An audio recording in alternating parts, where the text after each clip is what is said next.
শ্যামসুন্দর ব্লগে রাজস্থান ট্যুরে আপনাদের স্বাগত জানাই।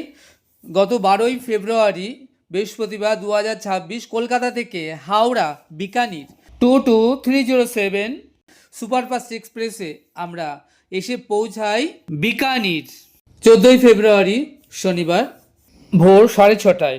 দুদিন বিকানির ভ্রমণ সেরে বিকানির থেকে 15 তারিখ রাত 11:30টায় আমরা লেলান এক্সপ্রেসে রওনা দিয়ে চলে আসি 16 তারিখ ভোর 5:10-এ জয়সালমীর। এখন আমরা হোটেলে রেস্ট বিশ্রাম নিয়ে চলে এসেছি জয়সালমীর সোনার কেল্লা দর্শন করতে। এই কেল্লাকে সোনার কেল্লা বলার কারণ হলো এই যে পাথর দিয়ে কেল্লা নির্মাণ করা হয়েছিল, এই পাথর এমনি দেখতে গোল্ডেন কালারের, তাতে করে প্রভাতে যখন সূর্যের আলো এসে এই কেল্লার গায়ে পড়ে তখন সোনার মতো দীপ্তিময় ঝলমল করে ওঠে, যেটি আবিষ্কার করেছিলেন সত্যজিৎ রায়। এই জন্য এই কেল্লার নাম সোনার কেল্লা বলা হয় এবং তিনি এই কেল্লাকে নিয়ে 1974 সালে ফিল্ম নির্মাণ করেন এবং এই কেল্লার নামকরণ করেন সোনার কেল্লা এবং তিনি এই কেল্লাকে বেশ লোকপ্রিয় বানিয়েছিলেন। সেই থেকে বিখ্যাত এই কেল্লাটির নামকরণ হয়ে যায় সোনার কেল্লা বা গোল্ডেন ফোর্ট। আজ 16ই ফেব্রুয়ারি সোমবার 2026। আমি শ্যামসুন্দর চলে এসেছি সত্যজিৎ রায়ের বিখ্যাত সেই সোনার কেল্লার সামনে।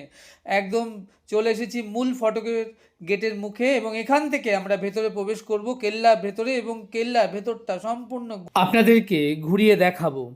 আমরা ধীরে ধীরে মূল ফটকের সামনে চলে এসেছি এবং এখান থেকে কেল্লার ভেতরে প্রবেশ করছি। ভেতরে রাজা রানী মহল রয়েছে, যেখানে পার হেড 200 টাকা টিকিট এবং একদম আমরা টপ ফ্লোরে যাব এবং সেখান থেকে সম্পূর্ণ জয়সালমীর শহরটা কি অপূর্ব সুন্দর দেখতে সবটাই আপনাদের ঘুরিয়ে দেখাবো। আপনারা আমাদের সঙ্গে জুড়ে থাকুন আর ঘরে বসে দেখতে থাকুন শ্যামসুন্দর ব্লগে রাজস্থান ট্যুরে এই ছোট্ট সুন্দর সুন্দর ভিডিওগুলো। আশা করবো আপনাদের খুব ভালো লাগবে।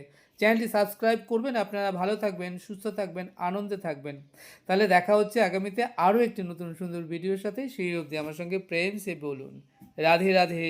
আপনারা দেখছেন এখন দাঁড়িয়ে আছে আমি গণেশ পোল। 4টে পোল আছে এই কেল্লায় পড়েছে, এটা হচ্ছে গণেশ পোল। 1156 সালে ভাটি রাজপুত্র রাবল জেসাল এই কেল্লা নির্মাণ করেন এবং তার নাম অনুসারে এই কেল্লার নাম হয় জয়সালমীর গোল্ড ফোর্ট বা একে স্বর্ণ নগরী বলা হয়। 24 আওয়ার্স এই যে গেট দেখছেন, এই গেট খোলা থাকে। ভেতরে 4000 মানুষ থাকেন এবং তাদের বসবাসের বাড়ি, দোকানপাট, হোটেল, রেস্তোরাঁ আনুমানিক 700 বছর ধরে সব কিছু রয়েছে এর ভেতরে। সবটাই আপনাদেরকে ঘুরিয়ে দেখাবো। আপনারা আমাদের সঙ্গে জুড়ে থাকুন আর দেখতে থাকুন এই রাজস্থান ট্যুরের ছোট্ট ভিডিওগুলো।